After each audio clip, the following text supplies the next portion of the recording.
a timely meeting discussing this issue of Palestine Nakba, Israel Statehood. And in this occasion, we have a number of expert speakers. And before moving to the speakers, I would like to give the mic to the organizers. And before that, just let's a bit set the scene, given the fact we have a large number of audience who are attending with us, and we have also a number of participants. So the introduction by the organizers will be in total around 10 minutes. The floor is yours. Agnes, will you take the floor, please? Okay. Thank you very much, and warm welcome on behalf of Friedrich Ebert Stiftung. We have been a long-term partner to the Palestine-Israel Journal, and we're very happy that the board decided to take on this hot subject, both to Palestinians and in Israelis alike. 75 years of Israel's statehood, 75 years of Nakba, whereas I perceive, obviously, Nakba to be in the narrative of the Palestinian people and in the history of the Palestinian people at all times, ever since it occurred. In Israel, the term has not been mentioned for many, many years, and it has been a taboo to talk about what happened in basically the birth months, the birth year of this state of Israel. What we perceive now is actually that the term is being used again, unfortunately, from the wrong side.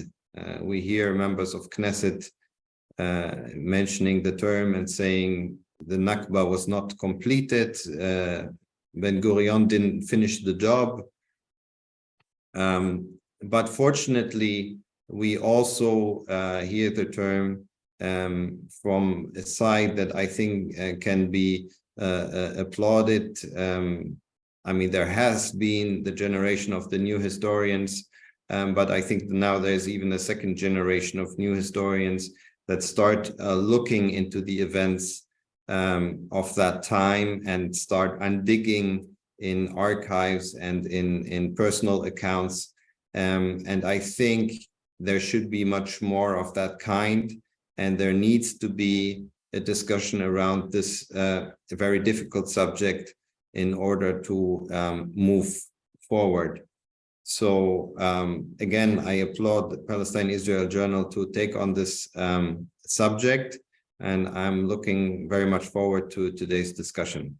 Thank you. Thank you, Hans. Okay. We're gonna move to Hillel directly. Yes, yes.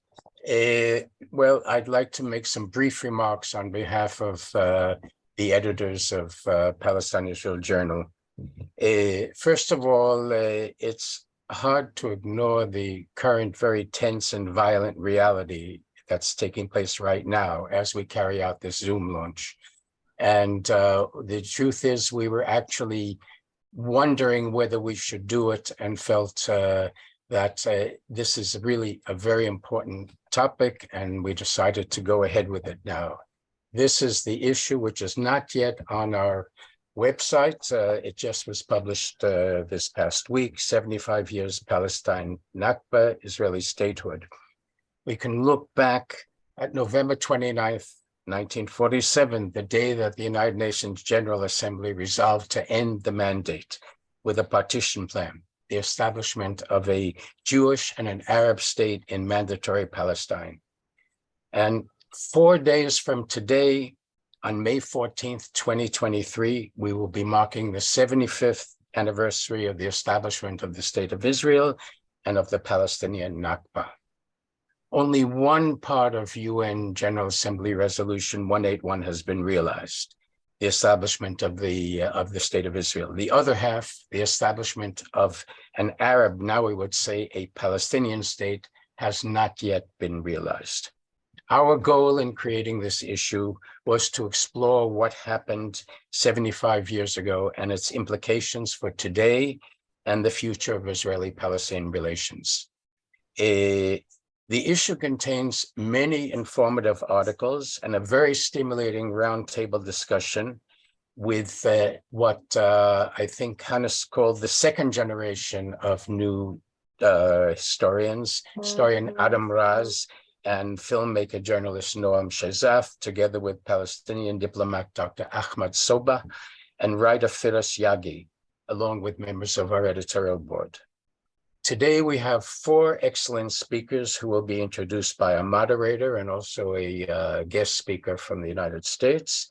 So Nidal Fokaha, who is the Director General of the Palestinian Peace Coalition, please take the mic and the floor and introduce our speakers.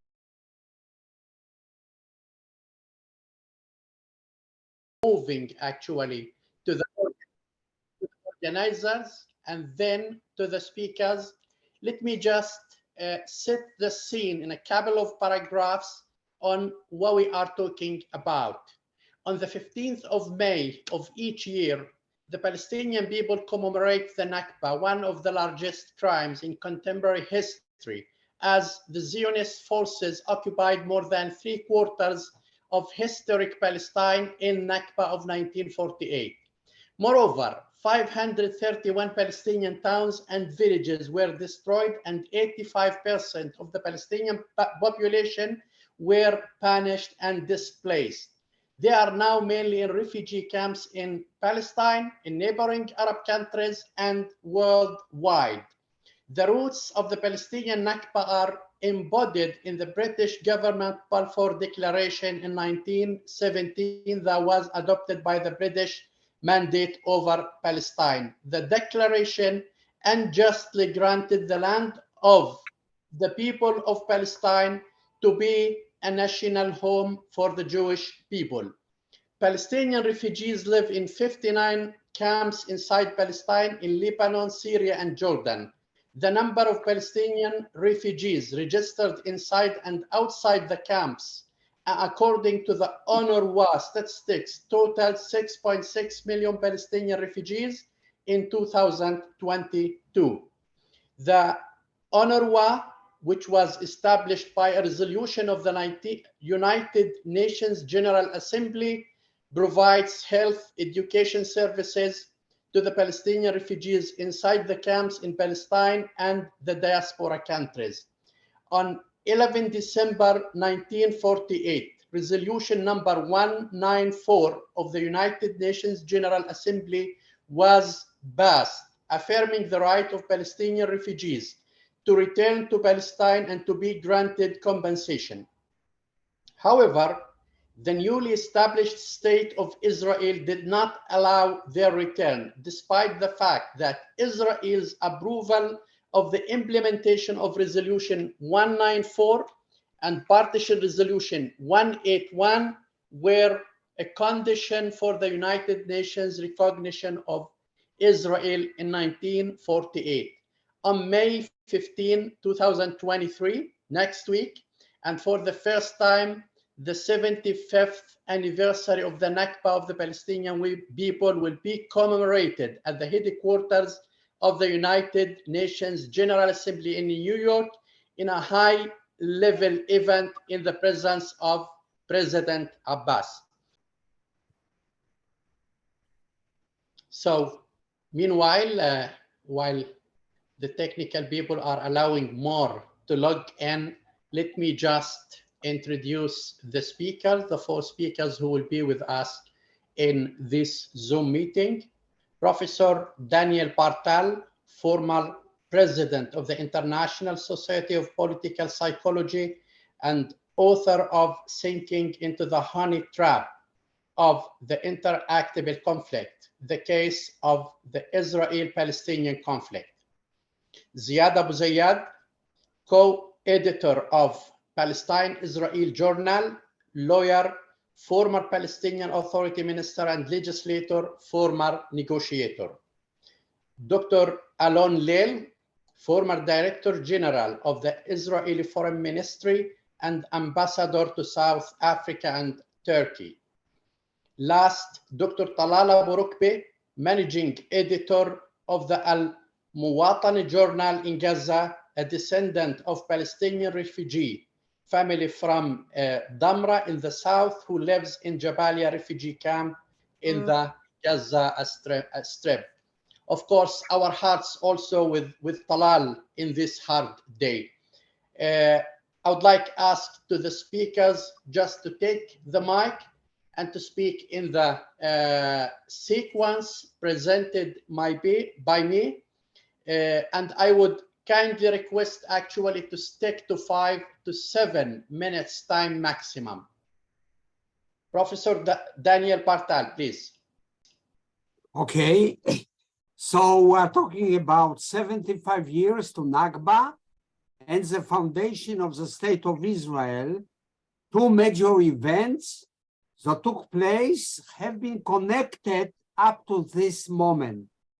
They have imprinted the relationship between Israeli Jews and Palestinians until today. One of the Israeli writers compares the relationship between Jews and the Palestinians to two dogs that are caught in copulation and can't separate. He is right, but the copulation has a negative meaning. Yes, we are still in this sin. The Nakba is continuing. The victims are still victimized, and the perpetrators refuse to recognize that they are perpetrators while still victimizing. The perpetrators see themselves as sole victims in the Israeli-Palestinian conflict. This is theater of absurd. I think that a state that was founded in doing a sin is condemned to continue to be perpetrator, but in its consciousness. It uses the process of denial and repression, and most important, by transferring own experience of victimhood that were done in Europe in a completely different context to escape the feeling of guilt and taking responsibility for own acts of evilness, and we see it today as well. This is the essence of what we see. It is sad, very disturbing, that European nations, especially Germans, agree to play a role in this tragedy. But let's return to the relationship as I see between the regime of the State of Israel and the ongoing Nakba, which took the form of the brutal occupation. There is inseparable relationship between the two. It is lackmus to the regime in Israel, the fate of the Palestinians in Israel, and the fate of the Palestinians in the West Bank and Gaza Strip. Because there cannot be a democracy in Israel when there is institutionalized and legal discrimination of Palestinians in Israel, and the occupation with apartheid in the West Bank and the siege of the Gaza Strip. It began with Nakba and with military of regime of Palestinians who stayed in the State of Israel in the first period of Israel under the leadership of David Ben-Gurion, who was an autocrat with regard to many aspects of collective life in the state. And the military regime ended in 1966, and in 1967 began the occupation, and also the discrimination of Palestinians living in the State of Israel. Both processes continue until today, and they are interwoven into political regime of Israel. This is inseparable part of the regime. Great majority of Israeli Jews do not see this relationship. It appears only in the academia writing, rarely in mass media, and a little in civil society. 90% of Israeli Jews do not see it. Look at the media today, which is militaristic and really supports the military action of Israel in Gaza. But the good news is that we see in Kaplan demonstration slogans that say, there is no democracy with occupation. And repeatedly we see there is no democracy and cannot be democracy with occupation. Maybe this is a good sign, but I must say I am pessimistic. The culture of conflict that dominates Israel will prevail. Thank you. Thank you, Daniel, for exactly also sticking to the time, Roof. We move now to Ziad. Ziad, the mic is yours. Thank you, Nidal. Thank you very much. The irony is the May 15th marks the commemoration of the expulsion of the Palestinians from their homeland Palestine, known as the Nakba, and the celebration of the establishment of the State of Israel, known as the Independence Day. The narratives of the Zionist movement and the Palestinian people are contradictory narratives, and the recognition of one of them negates the legitimacy of the other. Therefore, there is no way to bridge the two unless one of them changes its nature and attitude towards the other. The establishment of the State of Israel in 1948 led to the Nakba, where more than 3/4 of historic Palestine were occupied, and over 531 Palestinian towns and villages were destroyed, and 85% of the Palestinian people were uprooted and displaced and became refugees, either inside their own country or all over the world. Palestine was not a land without a people, for a people without a land, as the Zionist movement claimed. It was full of life, with a prosperous society, which was attracting Arab artists, spiritual figures, business people, tourists from neighboring Arab countries and the Levant to come and present their art or cultural production or seeking better life in Palestine. Palestine had theaters, cinema, football team, railway station, higher education institutions, including Jerusalem Law School. It had a wonderful agriculture, and it exported its citrus fruits to Europe and elsewhere. Jaffa Orange was an international brand. The Palestinians were expelled from their homes and lands by force, intimidation, and sometimes by massacres, and were replaced by the Jewish immigrants. Many of them were Holocaust survivors from Europe. As such, the Palestinians had to pay for the crime of the Nazi. The revelations of the Israeli new historians confirmed that massacres and massive expulsion of Palestinians from their villages, towns, and cities were committed by the Jewish organizations during and after the 1948 war. They dismissed the myth and false allegations of the Zionist movement, claiming that the Palestinian refugees lived by their own wish or were asked to do that by their leader.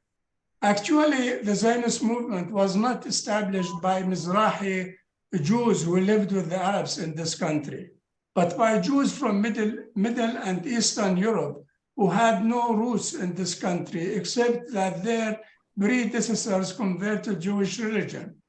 This movement was inspired by the European colonial movement in the 19th century and encouraged by the anti-Semitic Europeans who wanted to get rid of the Jews in Europe and wanted them to go to Palestine.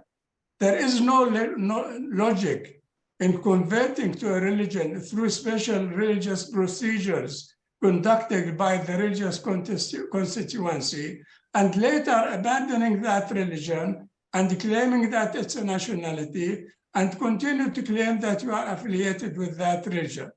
From a Palestinian perspective, the Zionist movement is a colonial movement, which converted religion to nationality for political agenda, but not all Jews agreed with it. The Zionist project is based upon the concept of uprooting Palestinians, taking their property, and replacing them by Jews. This was the core of the 1948 Nakba, but it did not stop in 1948. It is still an ongoing Nakba inside the green line of the 1949 armistice lines and in the occupied Palestinian land occupied in 1967. What is happening in the Negev, in East Jerusalem, Sheikh Jarrah, Masafir Yatta, the Jordan Valley, and elsewhere show that the Nakba was not a one-time event, but an ongoing crime against the Palestinian people. The current ultra-right Israeli government has key ministers blaming Ben-Gurion for not expelling all the Arabs in 1948 and calling to continue and complete what was done in 1948 by expelling the 6+ million Palestinians who still live under Israel control in Israel proper of 1948 and within the occupied Palestinian territories occupied in 1967. The current massive protest movement in Israel calling for democracy and opposing the conversion of Israel to become a theocracy halakha state lacks the understanding that democracy and occupation cannot go hand by hand. Democracy means ending the occupation and accepting the principle of justice and equal rights for all. If they come to that conclusion, they can indulge in a joint struggle with the Palestinian Arabs against fanaticism, racism, and extremism. They can build, both sides can build a peaceful and secure future for all. We all need to resolve the Palestinian-Israeli conflict in a manner which will enable both peoples to have the right to freedom, security, and the ability to lead a dignified life. The question is how to address and reverse the injustice made to the Palestinians without committing another injustice to the Israeli Jews who are now living in Israel-Palestine. It's necessary to find a formula that will enable the two peoples to reconcile and compromise so that both can live in peace, justice, equality, and security. Thank you. Thank you, Ziad. We move to Alon Lil, please. Hi, good afternoon. I think from what we heard from Danny and from Ziad so far, one of the main problems is the ignorance and the lack of knowledge about the Arab population, the Nakba in the Jewish community, in the Jewish society. And I don't think Danny and Ziad are very far from my age, but we are speaking on 75 years, and I am turning 75 this year. So I'm kind of a witness to the last 75 years, really from childhood.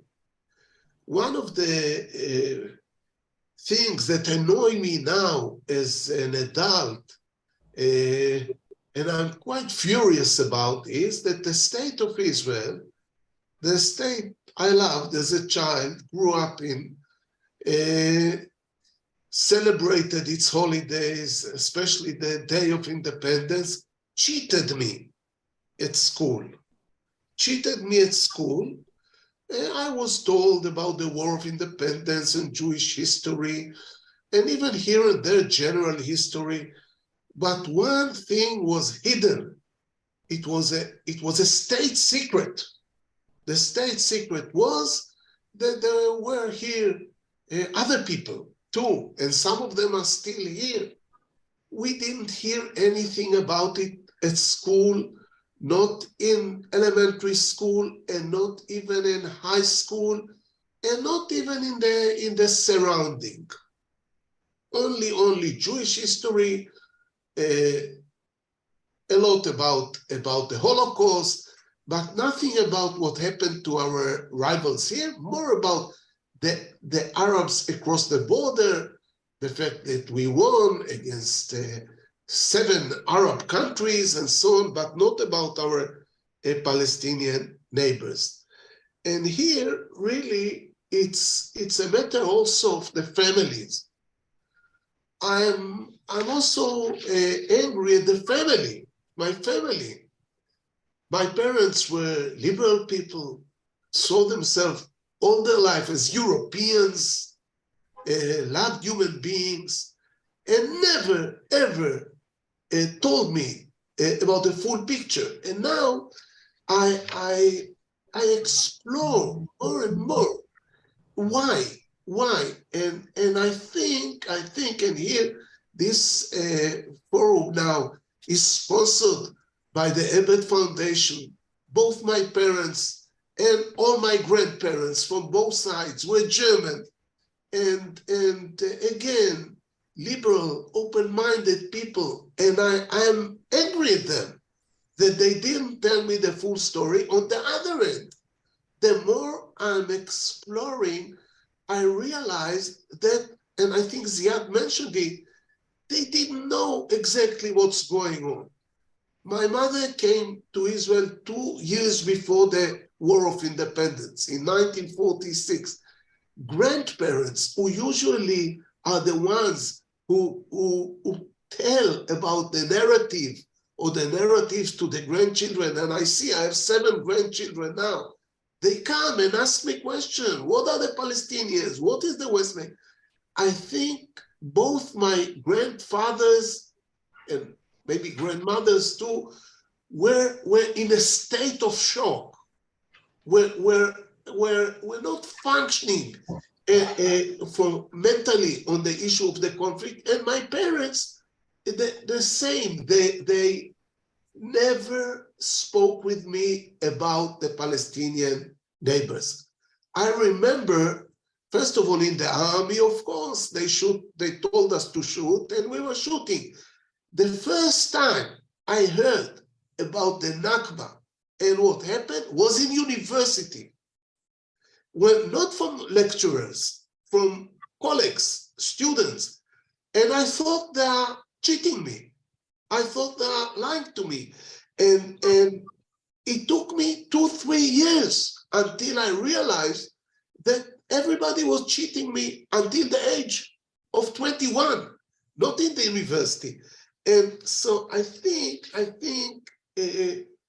part of the problem we had that our generation, my generation, knew nothing until adulthood about the Nakba. Now, you know, I'm also a parent and now a grandfather, and I look at what's happening now. First of all, my 3 children were in the education system or in Jewish schools abroad or education system of Jerusalem. Nothing about the Nakba. A lot about the Holocaust. A lot about Jewish history. But now I see for my grandchildren that things are different because the grandchildren, you cannot hide anything anymore. The grandchildren are with these machines looking at their intelligence with these machines, I mean. They are intelligent and they keep asking questions. And the generation, the 3rd generation of the Nakba is knowing much more than I knew as a child and my children knew as children. And now the state has a problem. So the state came up with a solution. They cannot hide anymore that we have 2 million Arabs in Israel and 5 million or maybe more Palestinians around. So they came with the answer. The answer that my grandchildren are getting now is Jewish supremacy. Jewish supremacists. They are here. They are here, but we are superior. We are superior. It's all ours. They are here, but forget about them. Forget about them. They are not entitled to anything here. And I live now, we moved from Jerusalem. This was very strong in the Jerusalem area. In Tel Aviv, it's softer, a little bit softer, but again, the Jewish supremacy thing is ruining now the third generation, ruining really, and it's a type of formula that was not we did not experience, not as children and not as Aaron, you have 1 minute left. Good. I want to come to what I suggest and what I see as a beginning of a solution. The issue, I stress the issue of the narratives because the key is recognizing the narrative of the other. Not only knowing about it, recognizing it. And I don't know if you know, but I'll be glad to elaborate later. We now established a party, a Jewish Arab party in Israel, based on equal basis. And the main point is a mutual recognition of the narratives, And I think this is the only way to go today. And hopefully we can penetrate the education system. It's very difficult, and what's going on today in the streets of Israel might help us on this issue too. Thank you. Well, thank you so much.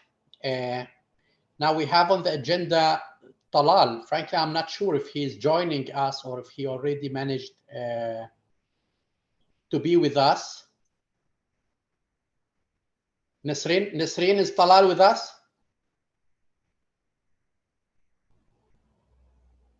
I can't see his name, to be honest with you.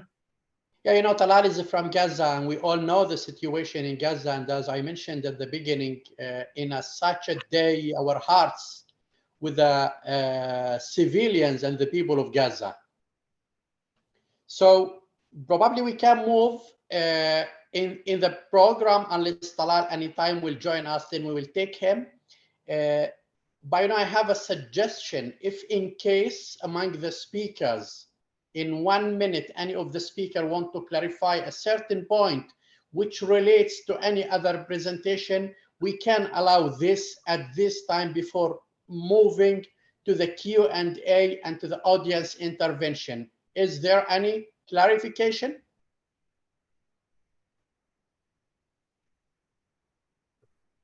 Give the audience a possibility of asking questions. Okay, if in such case, let's move to the interventions and to the Q&A. Actually, in order also to stick to the time, given the fact that we are almost more than 65 participants, and I'm not sure actually how many would request questions. Maybe the best is also to drop in the chat box. But we will move immediately to Jerome Segal because he registered for a short presentation. Jerome, the mic is yours. Thank you. So my contribution to the issue is called a village-based approach to the refugee question. This is something that I've been working on for about a decade. And as you know, the refugee issue was one of the permanent status issues that was addressed in the negotiations very unsuccessfully. And taken in very narrow terms, what's in the journal is my proposal for how the refugee issue might more adequately be dealt with in trying to reach a peace agreement. And if that's all it was, it would be new thinking. It's been fairly widely vetted, both with refugees, Palestinian Israeli negotiators. It was a subject of a Track 2 group in London that the Norwegians funded, and so forth. But in the current context of no negotiations, it would go on the shelf. And if those negotiations were ever to resume in good faith, I'm fairly confident that in some form or other, what I proposed would end up being part of the approach taken in a peace agreement to the refugee issue. But what's in here is misleading because the article is an excerpt from a chapter in this new book called The Olive Branch from Palestine that I wrote, the Palestinian Declaration of Independence and the Path Out of the Current Impasse. And there, the refugee proposal is situated within a larger strategy for how do we get to a post-Oslo peace process. Essentially what we're talking about is a UN-based peace process rather than one that is led by the United States and has some resemblance to the UNSCOP process that led to the petition resolution. And initially we were calling it UNSCOP 2. Now, since the book came out, which is about a year ago, we've moved to a third stage, which is actually an actual action initiative involving, that's largely at this point, a Palestinian initiative. The strategy that I lay out is one that argues that the Palestinians are the ones that have the greatest agency in transforming the diplomatic situation. And one element of that where we were successful is that we effected Abu Mazen's last speech to the General Assembly last September, in which he called on the Secretary General to begin a new United Nations approach to the conflict. But they never spelled out what they're talking about. And now we're engaged in an action effort. I think there are about 20 Palestinian civil society organizations involved, and because the PLO actually has the strength in the General Assembly to start this policy. The biggest obstacle is actually the lack of creative diplomacy and even any sort of activity at all diplomatically on the part of the PLO. But that's what we're working on. Let me just say a word or two about what is the village-based proposal. And the simplest way to see it is maybe with these two maps, because it involves two dimensions. One has to do with the land swaps, which if you followed the negotiations, you know that land swaps were a part of every effort at negotiations, and they were designed really to deal with the problem of settlements. And so they were these intrusive fingers of what would become Israeli land that would scoop up and transfer to Israeli sovereignty 75% of the settlers that are currently in the West Bank.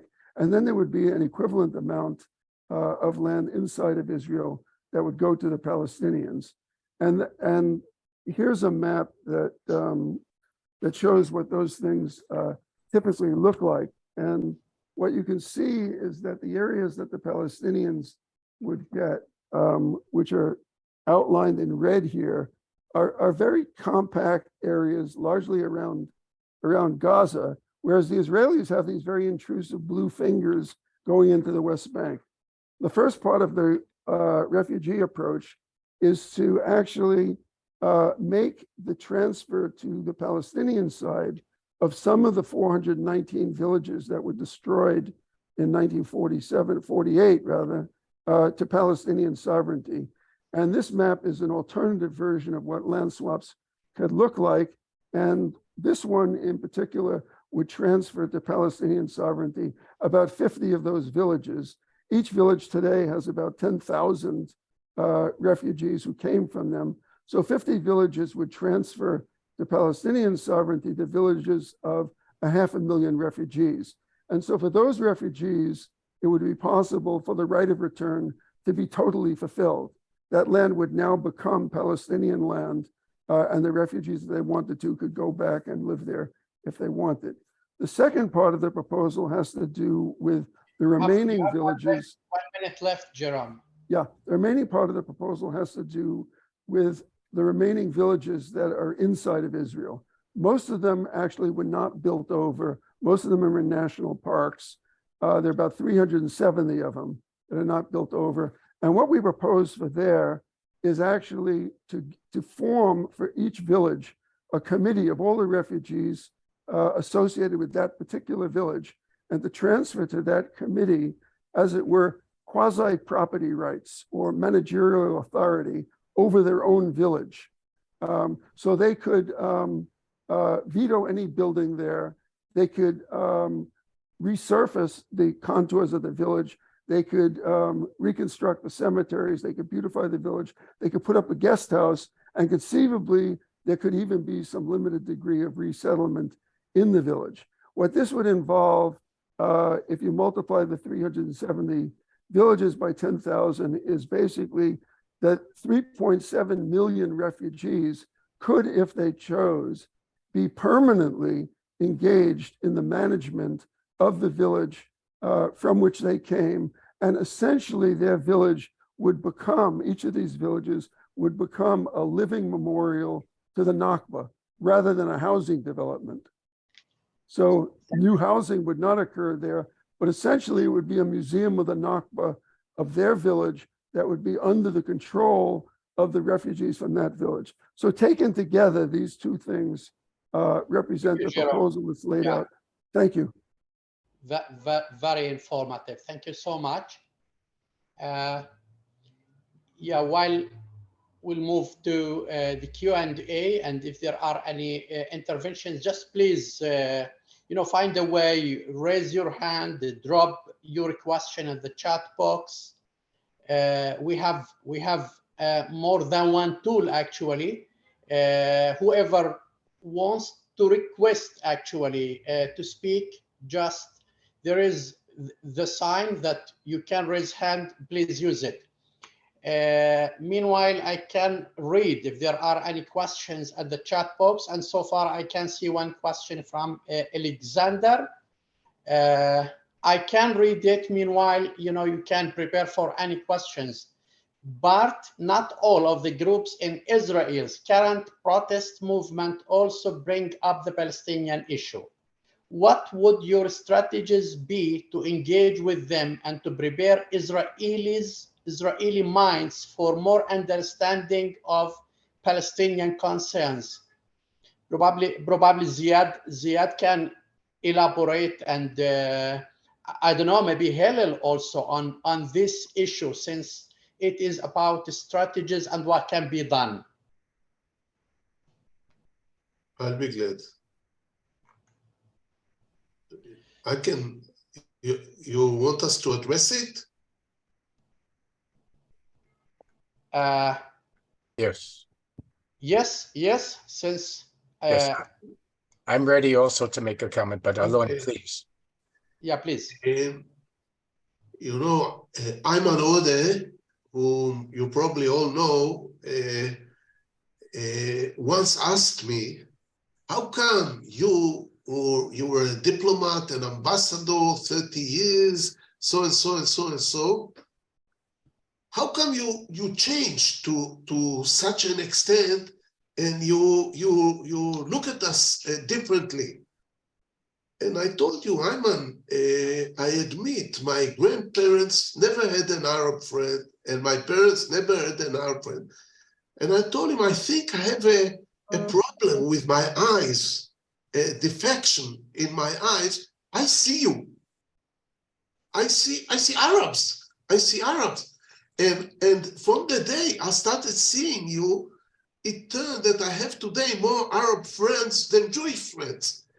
But there are so few of us in Israel that are seeing the Arabs, that are seeing them on an equal level. And Jerome spoke on the right of return and so on. Our problem is not the right of return. Our problem is that 90% of the Jews do not see the Arabs at all.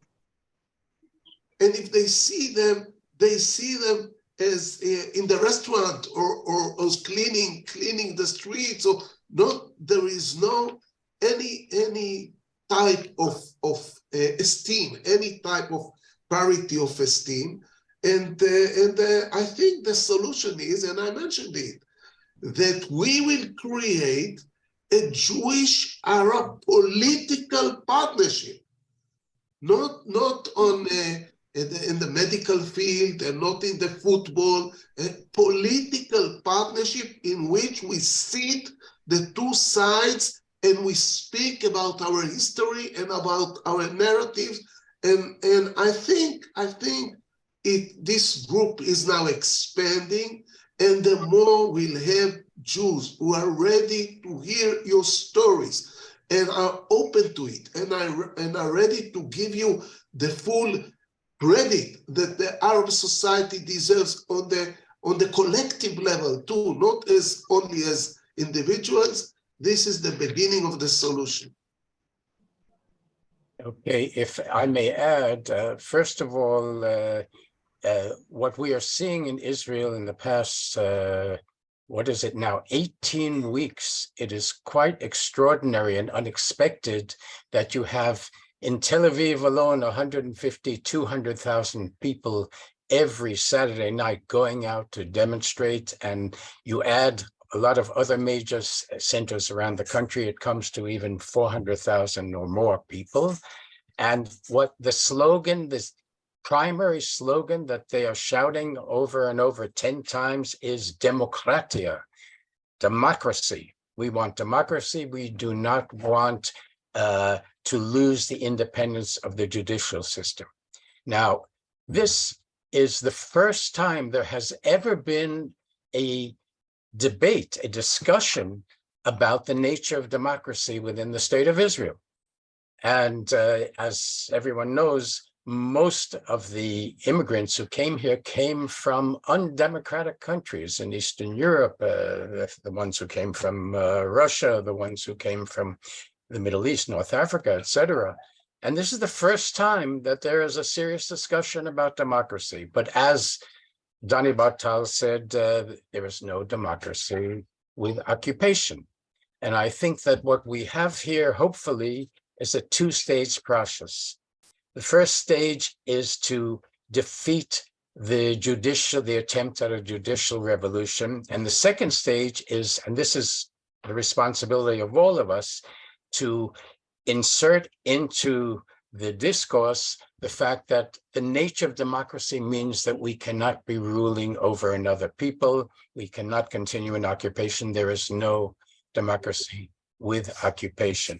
And you should know that there is, in the main demonstration in Tel Aviv, an anti-occupation corner that everybody passes on Kaplan Street and Leonardo da Vinci Street, where activists have signs and are discussing with everybody. It's not the centerpiece of this protest movement, but I think we are talking about a two-stage process. And the second stage will be, when we talk about democracy, we have to do what Alon is saying. People have to see the Palestinians and understand that if we really want a true democracy, we have to end the occupation. Can I respond to the question? Yeah. Yeah, okay. So the question in part was really about the lack of awareness on part of the Israeli public about the Nakba. The Peace Commission idea that we have actually is not focused on the Israeli government and the PLO. The idea is that the United Nations would form a peace commission that object would be to come and through an open process of inquiry and testimony to engage with civil society on both sides with the objective of coming back and recommending to the General Assembly a very detailed, specific plan for ending the conflict along the lines of, say, the kind of thing that the petition resolution did. But the process is what's most important. And what we envision is that this would be highly publicized. It probably, hopefully would be on television. It would be extended, and there would be a period of commentary on the first draft. And in the course of this, Palestinians would testify, and most importantly, refugees, both inside the territories and outside, would testify about what their needs are, in fact, to experience the conflict as over. And so through this process, I think what would be gained at the very least would be an Israeli awareness that you will never have a stable peace with the Palestinians unless a peace agreement seriously addresses the Nakba. Hopefully, there'll also be some, not just that practical conclusion, but an increase actually in moral consciousness about it. But the process is very much designed actually to stir things up in the two publics and move towards constructive action. Thank you, Jerome. Any questions or interventions before I read from the Dropbox? Okay, let me read the next question or comment by Jotichwell. Yeah, okay. The majority of the Jewish population in Israel are Zionist. Sorry, just there is one before. So let me keep the order. There is a one by David Newman. Ironically, those who see the Arabs, Palestinians least of all are those living in Tel Aviv and Gush Dan, meaning that the ones who care much for the Palestinians and Arabs are the residents of Tel Aviv or the Tel Avivians. If you live in the Negev or the Galil, you interact much more, even if you live in different communities, in the shops, in the government offices, in the health clinics, and in the universities. But does it make any difference? It's too simple to say we are blind, that we have selective sight. It is much deeper than that. It requires a totally new paradigm. I'm afraid that the days when we could simply produce new maps of territorial change, redrawing a border here and there and exchanging small pieces of territory are behind. Well, this is an intervention rather than a question. It can be also directly presented or expressed. The next question: the majority of the Jewish population in Israel are Zionists. If we ask for equal rights for all inhabitants between the sea and the Jordan River, how to overcome this deep gap of thinking? So this is the question. Yeah, I would like to say a few words about it. Israeli, yeah, can I? Okay. Israeli, sorry, just, yeah, because okay. I can't see. Yes, can I talk? Daniel, you just spoke. Maybe we can start with Ziad. Okay. Just to make this balance in. Thank you, Nidal. I think the problem is basically in the conscience, the deep conscience of the Israelis who believe that they are superior. This supremacy of the Jews on the others, it is the core of the problem. Yani, why should it be a Jewish state? We are, all us, we are human beings. Why don't we have equal rights? If we care about democracy and human rights and justice and equality, why are not these values shared by all of us on equal levels? And this is the question. But you will tell me that you want a Jewish state and that the Jew is entitled for all the privileges and the rights, and the Arab has no rights. This is the problem. Look what's happening in Jerusalem. The Jews came and claimed a property which was owned by their grandfather before 48, in the 30s or the 20s in East Jerusalem. And they want to take it back. And there are Arabs in East Jerusalem who have their houses in Al-Baqa or Qatamun or Talbiya in West Jerusalem, where Jewish families are living there, and they are not able to claim back their property. So this is the question. Are we equal human beings? Are we equal citizens?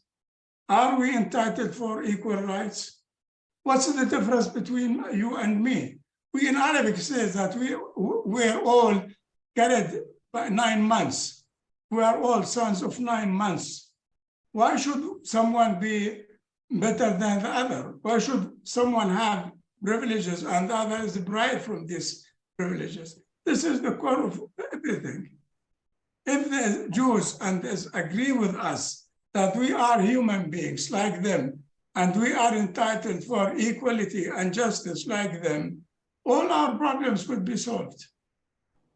I agree with you, but the question is how to overcome in feeling and in thinking. That for me as a Jewish person in Switzerland is a real important question. Well, how to overcome this? This is a very relevant question. We have a long history of conflict. We are very suspicious of each other. We have committed atrocities against each other. We need to cool down the engine gradually. We cannot switch between one day and the other day to a paradise. We have to start with a step, gradually. They should tell us that they don't want to expel us. They don't want to uproot us. They don't want to take our land. When I hear people like Smotrich and Ben-Gvir and all the gang, when I hear how they are thinking about the future, what they are hiding from me, I have to defend myself. I have to fight back, put a cat in the corner and beat it. What do you expect from that? We need, they speak about confidence building measures. We are the ones who need confidence building measures, not the Israelis. They are on the strong end. They are the powerful. They are doing everything against us. I started my 84 years just last month. But when I go to the checkpoint, a soldier 18 years old, he tries to humiliate me. They mistreat me. And these people, I have no joint future with them. It's a question to Jewish people, to how to learn to overcome. I'm talking about both sides. We need to start de-escalating the situation. We need to start the steps of building confidence between each other. This is how we can do it. I need to know that the Israelis are not intending to annex the West Bank and expel us from the West Bank. I need to know that the Israelis are not insisting to take over Al-Aqsa Mosque and to convert it to become a synagogue. There are things. We speak about the status quo. The status quo from 1854. From 1854, it speaks about specific arrangements in the holy places. The Israelis are day by day changing the status quo, and they say we are protecting the status quo. We are maintaining the status quo, but it's on daily basis changing. Now Jews go and pray in the Aqsa Mosque. They practice their services in the Aqsa Mosque. They try to bring sheep to slaughter in the Aqsa Mosque. And the government say, we are committed to the status quo. We are observing the process. Whom are they feeling? We need the opposite. Thank you. Thank you, Ziad. Just because Daniel requested actually to speak, but there is also a question directed to Daniel. So let me read the question, and you can also, Daniel, elaborate on the first question. The question is from Maysoon Shhade to Daniel Bartal. Do you think that negotiations to achieve peace agreement with the Palestinians as different groups are possible? That is it possible to reach different arrangements with the Palestinians in Israel separately and in a different agreement than the agreement with the Palestinians in the Gaza Strip and the West Bank? So this is the way the question have been drafted by Maysoon Shhade. Daniel, the mic is used to elaborate on it and to make your intake also, if any, on the previous question. You know, I would like to refer a little to the words of Ziad, kind of called and said, why? Look, Go ahead. why, people support Trump? Why people support Orban? Why people support Kaczynski? Why? Of course, people are strange and have different set of minds. Israelis at the moment, as a result of what Alon hinted, 65% are rightists. You understand? 65% of Israelis, Jewish Israelis are rightists, which means they have nationalistic view of the conflict. They don't know what was going on. They are part of the educational system because the homes don't talk about, dinners about conflicts. They don't talk during the dinner about Palestinian rights or Palestinian past. People talk about issues that are relevant to their lives. This is not relevant to them. So we have generation of people, young generation, who become even more rightist than their father. 65% of Israeli Jews are rightist. And when you talk about the young generation, it is for them 70%. They don't know what is green line. They see Eretz Israel, the Israel as a one, as belonging to Jews. This is the assumption. The solution will not come within Israel alone.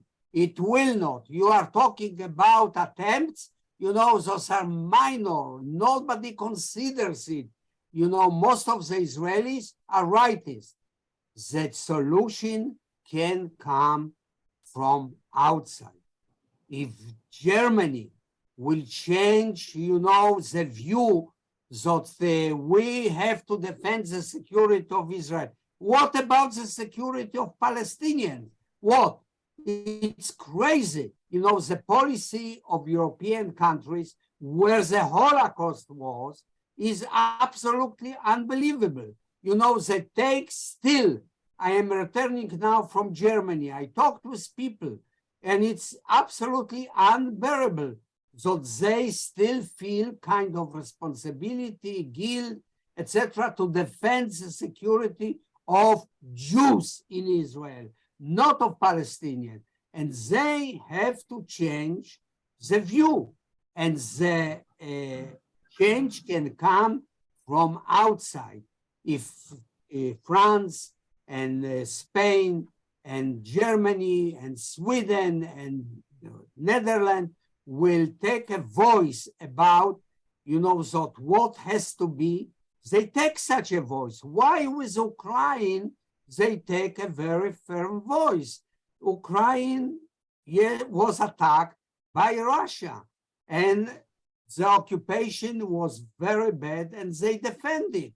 Why they don't voice with regard to the Palestinian occupation, which is immoral occupation, brutal occupation? They have to intervene with what is going. The solution will not come from within. We see signs, as really Hillel spoke and I spoke, you see signs, but it's minority, that really very small minority that connect between occupation and democracy. Most of the Israeli Jews don't see the connection. So I must admit, a pessimist, because I don't see a solution coming from within. You see what is going today. This is an example. First Israeli murders 3 leaders, Palestinian leaders, with children and with wife. And today, all the leftist officers and etc. defend the steps taken by Israel, and immediately they turn to be hawkish. Israeli society is militaristic. And this is the culture, basic culture of Israel. Thank you, Daniel. Thank you. Yeah. Okay. Alomba, let's keep it short and probably. Yeah, sure. I will relate to. I would also to suggest relate to all the questions. Sure. First of all, Danny, the easiest thing is to say we can do nothing. No, I don't say and that. do nothing. No, It's I don't simple. say. No, Do I don't nothing. say. No, Do nothing. not nothing. Be pessimist and do nothing. It will not No, come. no, I'm telling you, Danny, nobody will excuse me for not knowing the world. I spent 15 years of my years as a diplomat. I know the world quite well. I know the UN. I know UN is not considered here at all. For Germany, you can wait hundreds of years until they will do something.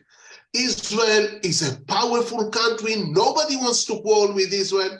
If you want to wait for the world, you can wait generations. We cannot rely on the world. We cannot. We have to work inside too. And here I want to come to three of the questions. David said the Tel Aviv people, they don't see Arabs at all. Now, of course, the Jerusalem people, the north, the south, they see the Arabs more, but in a conflictual way. They quarrel with Arabs all the time. What is going on in Jerusalem? They hate each other. The only chance is if you meet the Arabs on a positive level, on an equal level, if in the hospitals, if in university, if in sport and so on. This is creating the positive contact. The negative contact we have a lot of. Now to Yochi about Zionism. Look, this is the big problem, Danny. All the left were Zionist parties. Labour was Zionist and Meretz was Zionist. You cannot have partnership with Arabs in a Zionist party. And the only party that can create equality is a non-Zionist or a party that is not Zionist. We can have Zionists in the party, but the party is not defining itself as a Zionist party. And this is very, very important. I'm telling you. So I think the key is for us, Zionists, is to understand that in order to see the Arab as equal, we have to strip ourselves for at least for the dialogue from our Zionist identity and create the openness that is enabling as a dialogue that can lead to something. Thank you. Thank you, Alon. I just have Basma Al-Khatib, and I would like to ask Maysoon Shhadi, because I know that she made a contribution in the last BIG issue with an article. If you want to add anything directly after Basma Al-Khatib. Basma, you can raise your question. Good afternoon. Just would like to thank you for the invitation, and I just would like to note and comment on Alan's dialogue. I think we have been witnessing several anywhere. If we just review what has been happening over the past years, we see that we're witnessing another form of Nakba. If you see what's happening nowadays in schools, curriculum, I think it's high time that one addresses this issue also on the Israeli side, to scrutinize books, what is being taught, the whole culture of, how one views the other, how one looks at the other, the Palestinians, is very basic. Because here lies the problem. We see now ongoing efforts for replacing the Palestinian curriculum. removing or replacing the identity, Basma, the service at your end is weak. the history of Palestine, other form of Nakba. So of dialogue, but rather also on launching a. Can you? Not so well. Hello? Basma, not so well. Certain parts of your presentation were not clear. So if you try to conclude, please. Yeah, I just want to comment, to underline that one should work on different levels and not only on the level of a dialogue. One should address the issue on the cultural level, on educational level, to raise the awareness of the of Israelis, also the young people, educational system where they know nothing about the other. At the same time, there is kind of incitement. There is a superior kind of view towards the other, and this is a core problem. 100%. Thank you, Basma. Mm-hmm. Thank you. My son, Yeah. If you want, of course. Good evening, everybody. I'm here talking from Nazareth, Palestine, Israel. I think that I missed the talk about the future. We must talk about the future. The West can't be restored. I think a creative solution lies in an agreement based on a mutual recognition. And also, we have to look for a compensation that is satisfied for all the parts. I wrote about the hybrid identity. And I think that the time is to talk about Palestinians not as one piece. They are parts. Me, my identity is different from the identity of Ziad Abu Ziad. It is different from my cousins that live in Jordan. It is different from my relatives that live in California. We are past we are Palestinians, but everyone has a different identity because his experience, his grandpa, his father experience, his personal experience. I have my identity is important in Israel. It's a hybrid identity that influenced my experience in Israel. So in the future, I can't restore the past. I can't go back to the past and demand the very situation in 1940. I can't do it. The loss is done. This is the history. This is the war fact. I think we have to talk to the future and start to be brave and talk about different solutions, different settlements for every part of the Palestinians. That is based in I don't know what to say, but mutual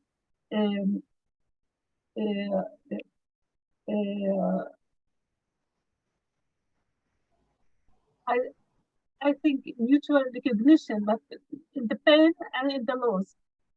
And so also we have to be committed to our children, to the future generation, and to say that stop the war, not for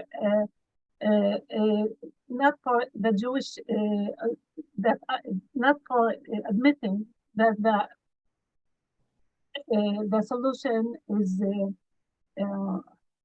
Say in Arabic. Say in Arabic. No, it's not good for all the parts. No solution will be good for all the parts, but it will be again. It will be fine for our future generation, and we have to admit that we all have a different identity, but we are all bonds with our Palestinian identity. The Palestinian identity is still in our roots, in our heart, but we are now different, and we have a different future to look for. Thank you. Thank you, my son. Wonderful. We would love always to hear the Palestinian-Israeli voice. I still have in my Dropbox one question by Jans Mulder, who says, I agree with Hillel, focus on an inclusive democracy European style. How to involve younger generations from all sides. They are the future. So the question on how to involve the younger generations, and we are actually almost running towards the end of this Zoom meeting. So if there is any question, please raise your hand, because we're gonna stop questions at 6:30 sharp. I'm ready to say something. Please. I'll speak about the younger generation, but there is one question we didn't answer, not Danny and not myself, about the prospects of talks. If talks start, there is no point in talks, because the Israeli side is not ready. Even if physically they enter the same room, nothing will happen. Nothing will happen until the Israeli public, or the majority of the Israeli public, recognizes that there is an Arab narrative and a Palestinian narrative. So I don't see any chances for success of talks. About the younger generation, I think as long as we have this government, we can give up on this government. The education in Israel is, most of it, governmental. The Ministry of Education is brainwashing the kids on the issue of Jewish supremacy through the religious angle. And I think the hope is maybe the civil society, because civil society is free of this poisoning that is going through our education system. If I may briefly follow Alon, we haven't mentioned the fact that there is a wonderful younger generation movement, Omdim Biyachad, Standing Together, which actually was the organization which organized the first protest against the judicial revolution. And they're doing wonderful work. We at Palestine-Israel Journal have just submitted a proposal for a major project which would focus on empowering younger generation Israelis and Palestinians to work together. Obviously, this is one of the major challenges that we all face, and we all share responsibility for finding ways of doing this. Yeah, the problem with Hillel, which I'm facing all the time, is that always he brings very small, tiny examples and say them as if they are the majority. We were speaking about the democracy demonstrations, and we were saying they don't care about the Palestinians, and they don't care about the occupation. All of a sudden, Hillel says that there is a corner, and there are people speaking about Palestine and the Palestinians. We are saying that the young generation in Israel are shifting towards the right, extreme right, and here Hillel brings a small marginal group and bring them as if they are the hope for the future of Israel. So Ziad, you want us to close the corner? No, I want you to widen the corner. We want you to widen the corner. Okay, this is fine. I want this new government to be the red light in front of you liberal Zionists, to stop fooling yourselves and to know that the real threat for you is the same real threat for us. it is the Jewish extremism, and that we together, you and me, should struggle together for human rights, for democracy, for equality. We They know are it the very threat. well. We know it. Yeah, believe me. Make use of this very disturbing development in Israel and wake up. I Wake think that up. we all This agree is on what I that. say. We agree. Don't listen to Hillel. Hillel is always optimistic. He kills me. No, no, He no. kills me with his optimism. But I tell him, you are. It's a excusing motivation yourself. for action, for activity. We need Well, action, Hillel. We don't need to fool ourselves that everything is rosy and nice No one and is- promising, no one is that saying- we are in good shape. We are not. Hillel. We are not. We know. Let's We know. move. We have one request by Ilan Baz plus Ilan two Baruch. last questions from Ilan Baruch. Sorry, I'm sorry, Ilan. My friend Ilan, you are muted, Ilan. Please unmute. I have a short message to our German host. I think Germany is not just hosting this debate, it has a lot to do in substance. And I'm busy throwing myself against the principle of Staatsräson that was formulated by the former Chancellor Angela Merkel, which means that Germany unconditionally supports Israeli security regardless of what Israel does.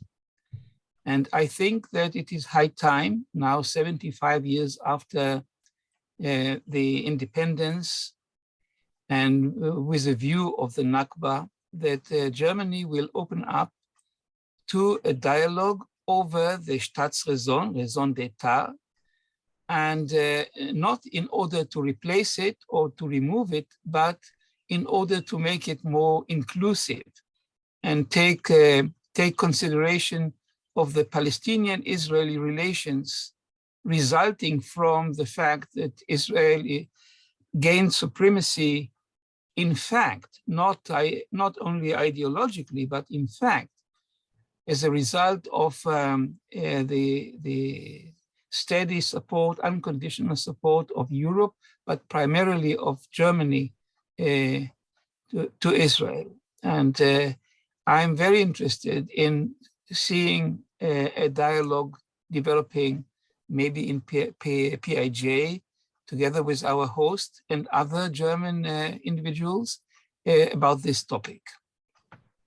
Thank you, Ilan. We have two last questions, actually, and I do apologize for not being able to read all interventions and comments, which everybody actually can see in the chat list. The first question, what can the US do, or has it lost all influence? So the questions, what it can do, or if the US lost its influence. The question is by Augustine. And the second question by Diane, what about media and education to humanize the enemy, demystification, exposing propaganda? So those are the two questions, and we will not take further questions from the chat box before we move to the conclusion and the closing by the organizers. Well, the Americans, maybe Jerome Segal can tell us, what can America do? Well, I definitely agree with you, Ziad. Yeah. Well, there are many, many different levels. But the basic reality of the Biden administration, the basic reality of the Biden administration is that it doesn't want to seriously engage in an effort to end the conflict. It views it largely as a waste of political capital, energy, time, and so on. And it's not an unrealistic judgment, but what the United States should do is really what the British did in 1947. The British reached exactly the same conclusion, but rather than doing nothing, In fact, they said, we're turning it over to the United Nations. And within 8 months after they're doing that, UNSCOP had come here, had held hearings and formulated a plan and had reported back to the General Assembly a proposal for petitioning, ending the mandate and petitioning it. So the single biggest thing that the Biden administration could do is, if it isn't going to lead, is to turn the leadership over to the UN. And the Palestinian leadership, Abu Mazen, has called for that. So if the United States threw its weight behind that, that would be a very big thing. And I don't see convening negotiations as the way to go. I see the UN being, as it were, something that really creates a very different process between Palestinian civil society and Israeli civil society, starting with the question of, is there in fact any set of solutions to the conflict that could be supported by both peoples, that could win a referendum if one was held? And once you go down that route, you've got to start listening to each other. The other thing the United States could do is just a big stop sign. It could simply say that US aid is going to be conditional on Israel ending any expansion of settlements in the West Bank, that this is de facto annexation. It's actually undermining the international rule-based order, a term that's taken on a lot of significance in the United States today because of the Ukraine situation, and saying that Israel doesn't get a pass, that when it violates international law, there have to be consequences. Now, in the United States, actually, there is a great deal of change, not so much on the policy level, but on the grassroots, and especially in the Democratic Party. The majority of Americans want to see the United States be neutral between Israelis and Palestinians. There's a great deal of movement there. In fact, on this proposal to turn it over to the UN, 70% of Democrats supported it. So there's a lot. The United States is a big arena. The single biggest thing that you need to do to get the United States into motion actually is for the PLO or the Palestinians to come forward with their own specific detailed plan that they say yes to, so that you highlight the fact that the Palestinians are a partner, and the problem is that there's no Israeli partner. If that is made clear to the American people, you'll see a sea change in America. And that's why I think actually of the actors, the PLO actually is the one that has the greatest potential for changing the situation. But there's a certain kind of static, almost brain dead quality to their diplomatic leadership at this point. Thank you, Jerome. Thank you. Nadal. Yes. May I say just one thing? I just noticed that a distinguished guest with us, Dr. Al-Badr Al-Shatiri from the United Arab Emirates. And he wrote a very interesting article to this issue of the journal. Please ask him if he wants to say anything. He's most welcomed.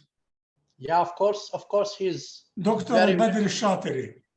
Yeah, Dr. Shatri, you are welcome actually to take the mic and to make any intervention. Please. Well, thank you very much. Thank you very much for inviting me. I think this was very enlightening session. Gives me a lot of hope that there will be a reconciliation as long as I see Palestinians who are open-minded and also Israelis who are very open-minded about a solution, and also the recognition of both sides of their narratives and empathy on both sides of the other side. I think this is the beginning. I think we are not going to see any solution or conclusion very soon, but I hope this is the beginning, and beginning to see a reconciliation not only in Palestine, Israel, but also in all our region. There is positive trends in the region nowadays, which are called the Ismaili Accord, as opposed to the Abraham Accords. We have trends between different countries reconciling: Turkey, Saudi Arabia, Iran, and so on and so forth. And I think that will have a direct bearing on the Arab-Israeli conflict. And I hope to see more progress on this front. But again, this group gives me a lot of hope that one day I'll see a real reconciliation between the Israelis and Palestinians and Arabs and Jews and Muslims and Christians in our region. And thank you very much for inviting me again. And thank you for accepting my article for the publication. Thank you very much. I appreciate it. Thank you. Well, the last question is about what role media can play. So if there is any intervention or presentation on this, yeah, we are open to take it by the speakers before we go to the concluding remarks by Hans and Ziad. No, only by Hannes. By Hans, okay. Only by Hannes, exclusively. We did our job. Now he should speak. He should do his job. Okay, we are of course eager to listen to Hans. About the media, with the social media, it's becoming a big mess, honestly. And I witnessed the time when people woke up in the morning and ran out to buy the newspaper. Now with the social media, we are lost. So I don't know how we can make the media play a positive role. It's a big question. About the United States, I think the United States disqualified itself from being an honest broker for peace. That's it. And now, yeah, a brief comment about the media. A brief comment about the media is that I think we should note that Haaretz, which is essentially the New York Times of Israel, has now a number of prominent Palestinian-Israeli correspondents, and this is a new development. And so at least the intellectuals and the center and the left who read Haaretz are getting more exposed to the reality of what is happening in Palestinian-Israeli society and in Palestinian and Arab society in general. So this is something that the media can do. Yeah, Ziad, if I may say something and take the privilege also of being a moderator, just to refer to the issue of media in the public opinion poll. And we just commissioned the public opinion poll early this week. And let me in 1 minute read what the Palestinian or how the Palestinian women get the information when it comes to the politics and political process. What is the most important source of information for you in relation to the political process related to the Israeli-Palestinian conflict? I'll tell you, it's only among women. TV channels, 24%. Social media platforms, 55%. Newspapers, 2.2. Family and friends, 3. Books, magazines published by research centers and universities, 1.6. And I don't follow the news in relation to the conflict, 10.7. So this is just to highlight how important the social media is. Hans, the floor is yours. Thank you very much. And thank you for the honor for having the final words. This is not due to us being the host. This is from the request of Ziad that I will speak, and I will do my best to refer to some of the points that have been said, to summarize a little bit, and to comment on some. First of all, I want to thank you all for an atmosphere of really having a discussion and not screaming at each other, which is a known phenomenon in rounds of discussion on this subject. The first thing that I want to note is that actually the journal issue that is related to the past, but in the journal itself, the articles in the journal itself about 75 years of statehood and 75 years of Nakba, even the authors refused to talk too much about the past, but started talking about the future. The same thing I witnessed in the discussion today. It was very little about the past, but about solutions to the future, this is the discussion about how to move forward. And I think this is very promising. And I'm more with Hillel of not trying to give up hope, but actually searching for hope. I think something, and I will also be with you, Ziad, on the pessimism side, because I think what we have to notice when we look at who joined this meeting, and the average age of who was with us today, I think this is not a coincidence. The younger generation, both on the Israeli side and on the Palestinian side, is not with us, is not with a shared discussion on the future. But unfortunately, and I think Daniel Bartal mentioned it, in Israel, the majority is right-leaning, and with the youth, it's even worse. 70% of the youth is leaning right and having very nationalistic ideas on the Palestinian side. And these are public opinion polls that we conduct. Unfortunately, the youth is more and more ready to support violent means in order to fight for their rights. So, and they are more and more reluctant to even meet with Israelis, discuss anything with Israelis. So there's also a hardened perspective there when we look at the youth. So I very much hope that actually Hillel's optimism will prevail, and also that you will get the support that you need in order to engage with the younger generation. Because I think what Palestine-Israel Journal has been done over many years is actually, even in dire times, even when there's rockets flying from Gaza and Gaza being bombarded by the Israeli army, we come together and talk about the future. I think, Ziad, you referred to contradicting narratives.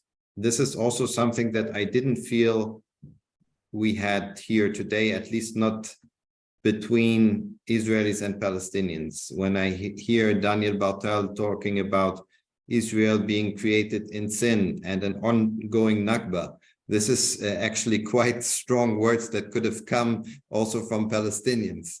When I hear you, Ziad, talk about finding a formula that addresses the injustice of the Palestinians, but not commenting a new injustice to Jewish people who now live in Israel or Palestine.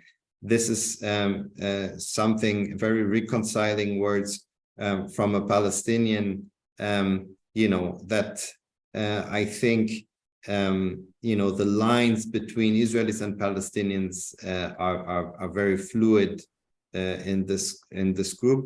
And I think that's very encouraging. Nidal, let me just conclude